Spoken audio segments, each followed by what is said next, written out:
Hello, reality sandwich community. Kyle here, back with another amazing Share Your Experience interview. Joined by one of the very exciting fungi and mushroom experts exploding onto the community here. Joined by the wonderful Kaitlyn. Kaitlyn, thank you for joining me today. Hello, hello. Yeah, I love going by KK. So Okay, noted. it's KK it it's is. it's simple, it's easy, it's not too hard to forget. Kind of like Khalifa Kush. Very nice. So KK, you I feel skyrocketed in popularity recently. You've launched your own podcast, but for those who aren't familiar with your work, could you please introduce yourself and what you have going on in the space? Yeah. So I'm KK. I host my own podcast. So that's Flora Funga Podcast, where I love to bridge the gap between plants, fungi, and humans. So that's really what I like to focus on. But, thinking about it, it's such a broad topic. Like, you could talk about photography, you could talk about lab work, you could talk about conservation, cooking, foraging. Like, there's so many things you can do with plants, fungi. So I like to keep it really broad because in that case, I think a lot of new people, like to learn in, and mushrooms are such a trendy thing right now, and so anybody that can get into it, there's probably a starter mushroom out there for everybody. Now, do you have a background in mycology and biology? How did you kind of get into the space, and what made you want to share your expertise? Yeah, I have a background in plant science. So, plant biology is what I went to school for. I really loved gardening and plant stuff growing up, but didn't really know I could do that as a career per se. And so, when I went to college, I went for biochemistry. I don't know why I would think that I would be good at that. That just sounds like so complicated. But then I got to learn more about plant science. I took this prereq class that I really loved the professor. Anything that I learned, it was just very simple and like just clicked really easily for me. And then my school also had a greenhouse outside, and I was like, I gotta get the fuck in there. Like, I need to know what's going on in there. Like, that was kind of like my first little challenge. I was like, I'm getting in there no matter what. So that's kind of where that stemmed from. But yeah, went to school for plant biology after that. But really, I learned how connected, plants, fungi really are. A lot of drugs are plants. Like, that's just like very fascinating to me as well. So that's kind of stemmed the interest. Obviously, in college, you experiment or like learn about different things, and you're like, wow, it's all connected. So So, did your focus on fungi and plants kind of stick to the above board things, or how did you kind of, again, gain access to the psychedelic community where we're now all a part of? And what I find is when you say bring up mushrooms to people, everyone's mind immediately goes to psilocybin or magic mushrooms. I always correct, oh, my family does gourmet mushroom food products, and there's this whole other kind of area of mushrooms that people don't think of right away. yeah, no, definitely. I mean, definitely in college, a lot of people grow their own mushrooms. It's kind of the first thing. If you're not into gardening, it's something you could definitely grow at home pretty simply, like inside all year round. So it's pretty easy to kind of get into. But yeah, I think I really looked into how mushrooms and plants were like connected per se, but then you learn from other people, what they're experimenting with. And then I love psychedelics just in general because it's just so unique, and again is like a nature product. Like, nature just grows this amazing, mind altering substance that I don't know why it's criminalized. We got to decriminalize nature, really. And so many people are interested in psychedelics now just because there's so much more research on the health benefits, anxiety, depression, PTSD. Like, all of these things can be helped with microdosing or, heroic dosing if you're comfortable with that. But yeah, there's always like a good starter mushroom or a starter tool that you can kind of use. So I think that's kind of what's happening with cannabis as well. A lot of people are like, wow, it is medicinal. Like, whoa, who would have thought? And it's kind of the same thing that's happening now with mushrooms. So I'm very glad that a lot of people are learning about the medicinal aspects. But yeah, even at the farmers market, I sell culinary mushrooms like lion's mane, oyster, things like that. And people always come up to the stand and they're like, you guys got any of the fun ones? Like, where are those happy mushrooms at? So I actually just recently made a shirt of like a SpongeBob meme on it and said, like, you got any of the fun ones? So I've been starting to just wear that at the market too, right away. But gets people more interested, honestly, because now I'm like talking about it openly, and a lot of people are really interested in growing their own, asking if it's legal or not. So I do have to turn them down and be like, we got to talk to DeSantis here. It's not it's not legal yet, but it's pretty easy to grow. I have some connections online that you can just kind of order things, or here's how you'd kind of grow your own mushrooms, grow your own medicine. Super rad. And what was, as this is the Share Your Experience series, what was your first psychedelic experience or an experience that really impacted you and kind of set you on the path you're on today? Yeah, I think it would be more of like an LSD situation. I definitely the mushroom aspect was later on because at the point in college I was on SSRIs, so I would try something like that, and I'm like, there's nothing happening. Like, why is everybody else like seeing all these different things, but I'm just not experiencing it. But with the tabs or something like that, it was way more eye opening and just kind of I feel like your first psychedelic experience, you're like, wow, there's so many secrets that like I just learned. Like I just learned all of these things and everything's connected. And then you like try to share it with people and it's really hard to explain. So that was even like with my mom, I was just like, I'm just like so I feel like my third eye's opened. And so she'd always make fun of me because she was like, yeah, you're the most evolved. We get it.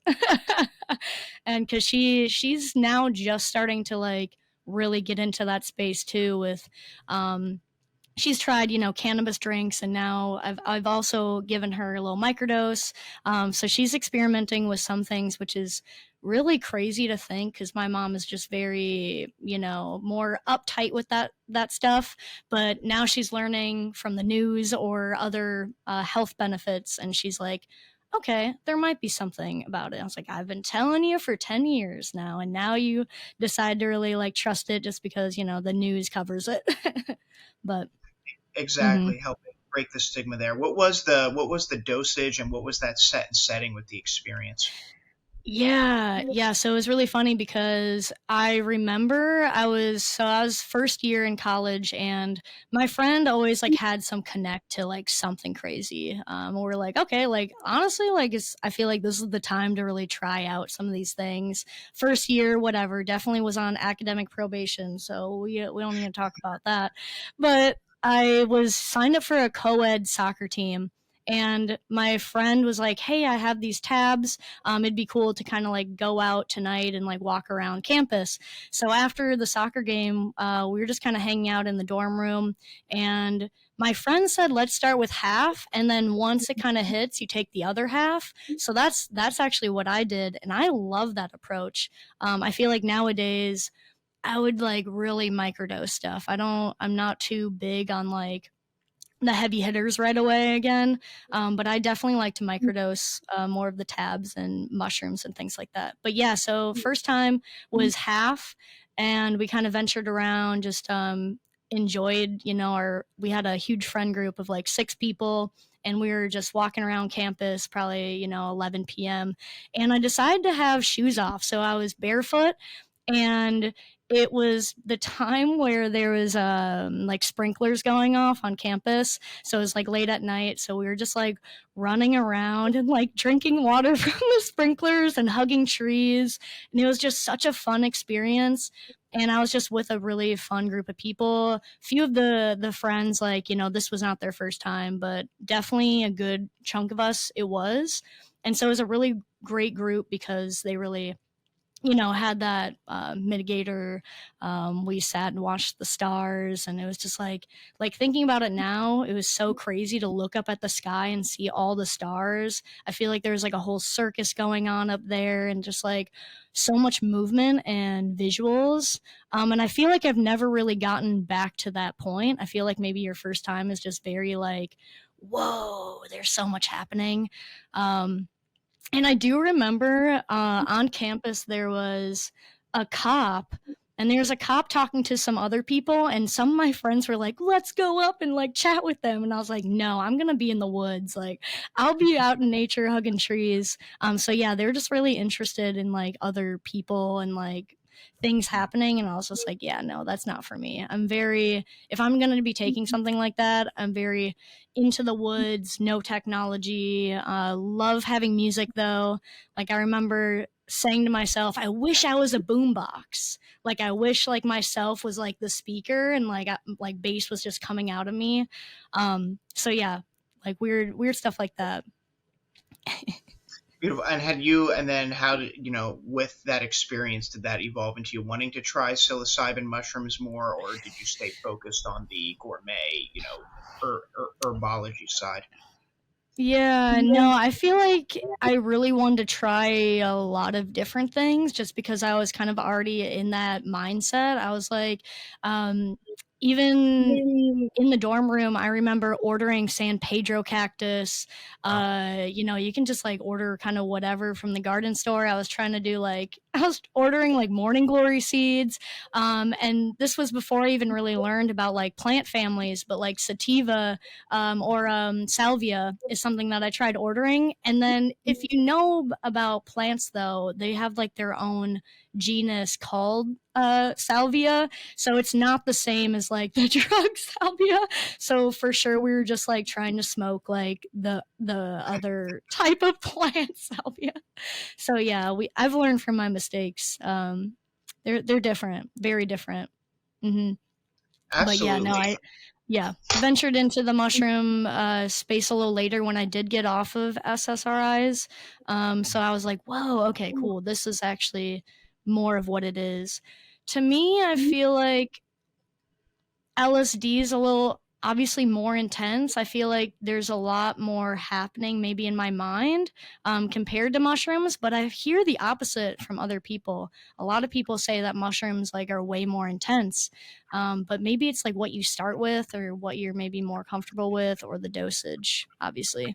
Now, throughout your college experience, how did you start experimenting at the greenhouse and wanting to really get into growing and studying the companion plants and again kind of facilitating the mycelial network and how they pair with our plant network? Yeah, I definitely got into the greenhouse. We did some research based things for plant pathology. So we would kind of look at,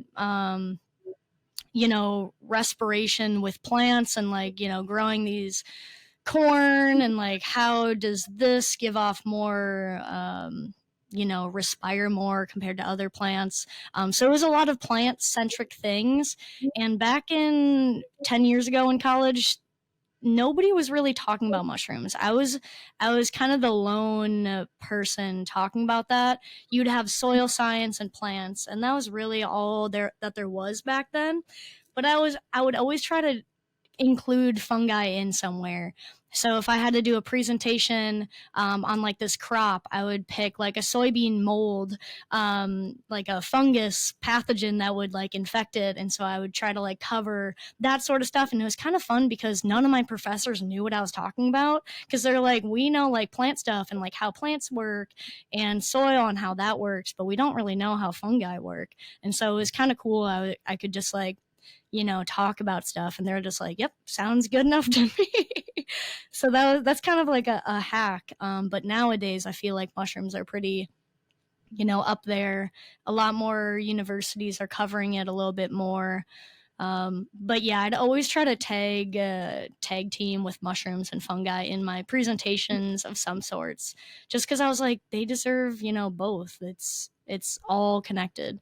Like more than 90% of all plants need a fungal, symbiotic relationship to thrive. hmm I feel like the term plant medicine has kind of been co-opted by the psychedelic community. When we say the term plant medicine, what comes to mind is like the ayahuasca and the mushrooms and even cannabis. But we're forgetting there are all these other herbs that people are forgetting to grow at home that are medicine and should be part of your daily wellness routine. I'd love to hear about your exploration there and, some things people may not be aware of that they should be growing at home. Hmm. Yeah, I mean, what I think people use like rosemary or like thyme. I feel like the most underrated stuff is just like typical herbs that, anybody could have in their spice cabinet. Um I would have to re-look into some of the what the plant would help with different people. I feel like I've started with the plants and now everybody calls me the fungi person, just because I educate all on mushrooms, but I'm always, both. But yeah, so I feel like I mainly educate people now on like different medicinal mushrooms, like culinary mushrooms, reishi, chaga, lion's mane, cordyceps. But bacopa, rosemary are some things. I love using like basil. Um, things that I really enjoy for allergies is stinging nettle. That's something that I really think is underappreciated, just because it's very pokey and like stingy, like it's a stinging nettle, but it has tons of protein if you cook it down. It's great for allergies. Yeah, so many cool things, and a lot of the stuff that you can grow you can also technically smoke for just like something to smoke on as well. So like rose petals or rose is another thing that a lot of people use for heart opening, and um, yeah, things to include lavender. What are some of your favorite gourmet mushrooms? Again, when I talk to people, you say mushrooms, they immediately only think of the white button mushrooms you find at the grocery store. So, what surprised you most when researching more gourmet mushrooms? What are your favorite meals to cook, and what do you advise to people? Yeah, my favorite culinary mushrooms. So culinary mushrooms would include like ones that you can cook with, but then aren't really the button mushrooms. So button, baby bella, white button, portobello are all the same mushroom. It's all the same agaricus species. So if you've only had that one, you've only had one mushroom. So yeah, if you don't like that one, please try other ones because there's so many other mushrooms out there. I really, really love black poplar. There's a chestnut mushroom. So these are very meaty, savory, umami mushrooms. Some are very buttery.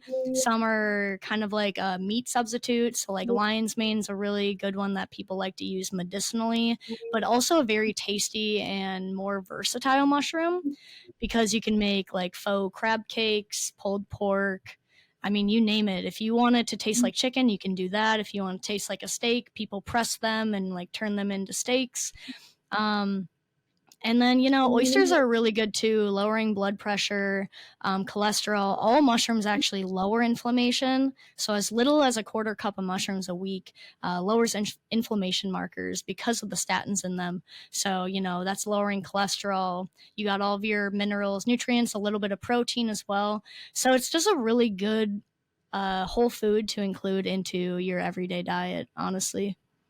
The enoki mushrooms I find super tasty, especially when Yes. fried. I went to a restaurant in Beverly Hills and they had a vegan fried chicken and waffles, and the fried chicken was, I believe, and it blew me away. It was so Oh, that sounds tasty. good. Yeah, I love a good chicken and waffles. crazy good. And again, one of the I'm not sure if you've explored these. I'll get in trouble for saying this, but the candy caps are still highly I rare, highly underrated. They smell like maple Yes. syrup when you open the bag, like, but they're very hard to Yeah. cultivate. You really have to find them in the wild. Yeah, I've never tried those, which is very sad, but I definitely know how I could ID them just because if you even light a lighter to them, they give off the smell of maple syrup. And I think even like this synthetic taste from like what's the companies of different syrups, they use the synthetic off-brand of like handicap, so they like Mm. extract and use like that same chemical to make that taste like it. So that's really interesting. They're kind of using the same chemicals that Candy Cap is. So it's really Candy Cap flavored syrup. That's really what it is. Exactly. Now, do you take a daily wellness mushroom stack like the lion's mane, cordyceps, turkey tail, and what got you most excited, and what do you educate on the medicinal mushroom side? Yeah, and then we covered the culinary ones, so that would be the ones you can cook up and chew on. But there's tons of medicinal mushrooms that you can't really do that with. So that's chaga. I actually got a few chunks of chaga from my friend. He wild foraged these up north, and so thank you to him. I've been trying to do more like chaga tea. I really love the specific tincture that I have that's three mushrooms, chaga, reishi, and lion's mane. And so, since I have rheumatoid arthritis, I try to use different mushrooms that help lower inflammation more. So, the top two for that would be chaga and reishi. And reishi is just a probably the oldest studied mushroom, and it helps with so many different things from detoxing to arthritis health, to immune system. Like it's honestly full body mind, mood boosting as well. And then a lot of people know the lion's mane, just because it's got the cognitive benefits, lowers risks of ADHD, dementia, Alzheimer's, but also helps with digestion, nerve health. So yeah, the stack that I really like to use is the chaga, reishi, and lion's mane, because then you kind of have the body health and then you have the mind health. But I do this segment on my podcast where I do different reviews of people's products. So I have a lot of people that, send me their tinctures. So honestly, I just try to use whatever I can. Like this one is from Desert Alchemist, and it's the King of the Forest, which is like a men's health support. But honestly, I really like it too. It's got different combinations of plants and fungi. So like ashwagandha to cordyceps to yohimbe, reishi, lion's mane, horny goatweed. Like it's just a fun combination for well-being. And so I just kind of use whatever I have. But something that I would say, if you're trying to target something specific, I would stick with, like three most, maybe five most of the mushroom. Because once you go higher than that, you're not really targeting what you're trying to target. You're just kind of having a little bit of everything, which isn't a medicinal dose. So I would kind of go with that, like 100 milligram to 2,000 milligrams, something like that. So like a 2 gram of mushroom is kind of like high end medicinal dose. Mm-hmm. I love your take. Something you have to look out for with some of these mushroom tinctures and product is the company using whole fruiting bodies versus just the mycelium they say they're putting in there. So could you explain that for consumers and why there's controversy or arguments around that? Yeah. So a lot of people, this is such a controversial topic for some reason, because technically, what people are worried about is if you're using just the mycelium, the company could be growing the mushroom on like myceliated grain, so that's like rice or some other grain that you're obviously not really wanting to consume, especially if you're trying to go like low carb. But I would look at maybe the ingredients to make sure that it doesn't include the like rice component or the brand component. But yeah, if it says fruiting body, you're definitely getting the actual mushroom. But there's something with different parts of lion's mane or even turkey tail where the mycelium is actually what you're trying to get at. So it really depends on the mushroom of what medicinal aspect you're trying to get at. But for the majority of the mushrooms, it is fruiting body, but the whole controversy is, are you including this weird grain or the filler in there instead of the actual mushroom part?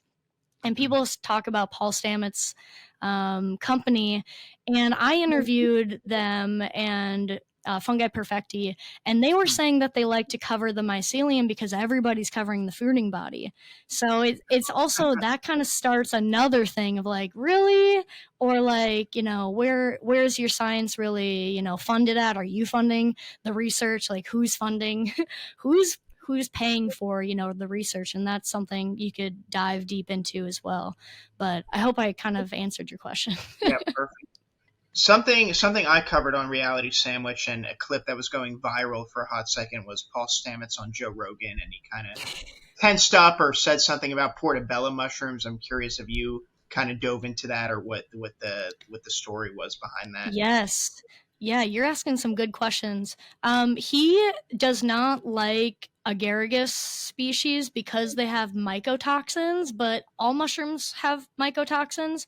So I would recommend cooking all mushrooms. So I think that's what he was really trying to get at, is do not eat those mushrooms raw because they have, something specific in them that if you don't cook them down, or I guess, even if you cook them down, I'm not really sure on the real science of that.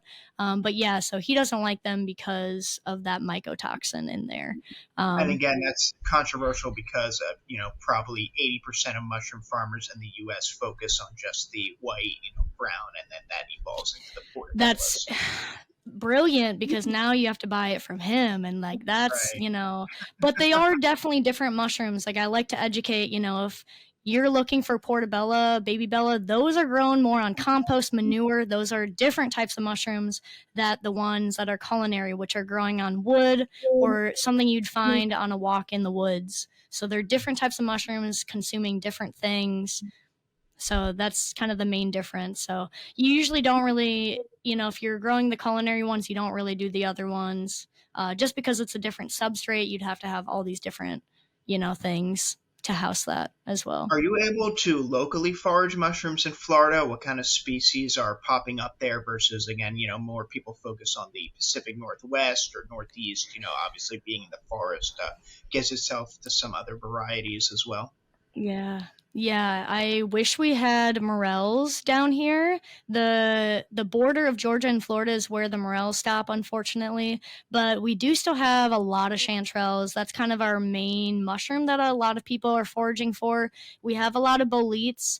I don't know if I've personally have seen porcini, so I wouldn't really know if we have that or not. But tons of boletes, russulas. We got tons of chanterelles. We got tons of reishi, turkey tail. So reishi and turkey tail kind of grow in every state, fortunately. So that's something that you can still find out in the wild. Same with oyster. I'm not sure about lion's mane. It's just very hot here, but there is tons of, rain and moisture. But, mushrooms really like to grow in like 65 to 70 degrees and then like, higher humidity. So we got one of those things. So in the fall and winter is kind of our best times that I've found stuff.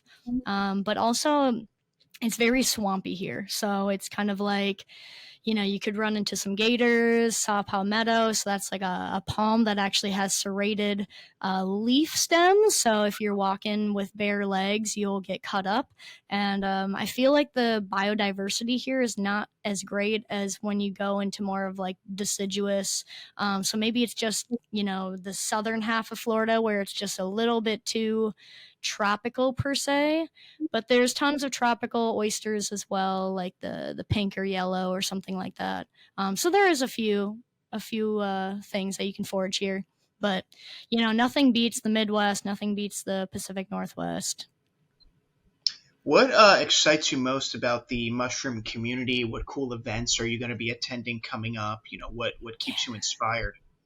Yeah, yeah. Honestly, going to all of these actual in-person events keeps me inspired. Like I feel like I meet so many awesome people. I'm heading to Telluride in less than a week, so that's in August here, and I've been wanting to get to this festival for so many years. I've reached out to them, maybe 3 years ago, and they're like, yeah, no, we're not doing any like press passes, no, no.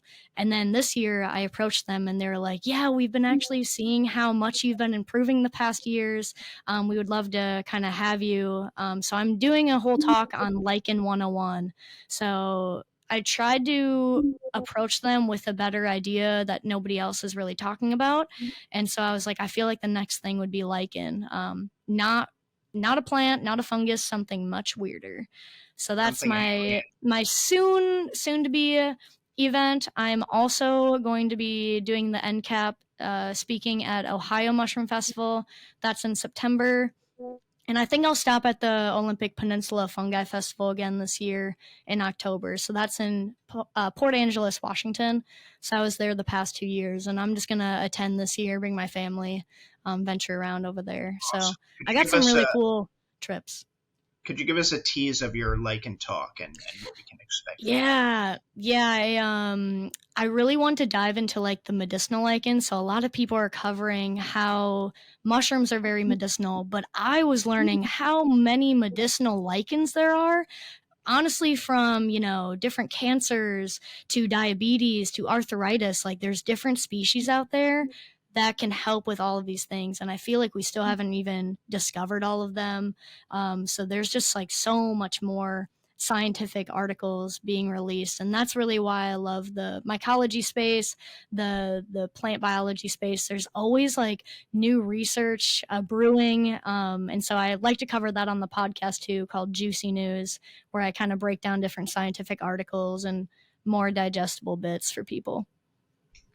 Awesome. KK, where can people follow you? Where can they listen to the podcast? And where can they find you at the Telluride Mushroom Festival? Yeah. You can find me on any social media platform, Flora Funga Podcast, and I have the website the same, florafungapodcast.com. I have different merch, like this fig wasp weird comic that I've made, to my contact page where you can also reach me anywhere, and all of my episodes are up on that as well. So you can click away, listen. It brings you to my YouTube channel. So yeah, I'm on anything and everything. And then Telluride, I will be there, exactly in a week from now. I'm actually reserving some spots for doing in-person interviews at the library there. So catch me at the library. That's kind of where I'll be set up. But also my chat is, I think it's 9:30 on Saturday. It's Saturday morning. If you are going there and want to venture, Lichen 101. Super excited. Thanks for having me. Of course, thank you so much for the time today, and everybody check out the Flora Funga podcast. Thank you. Thank you.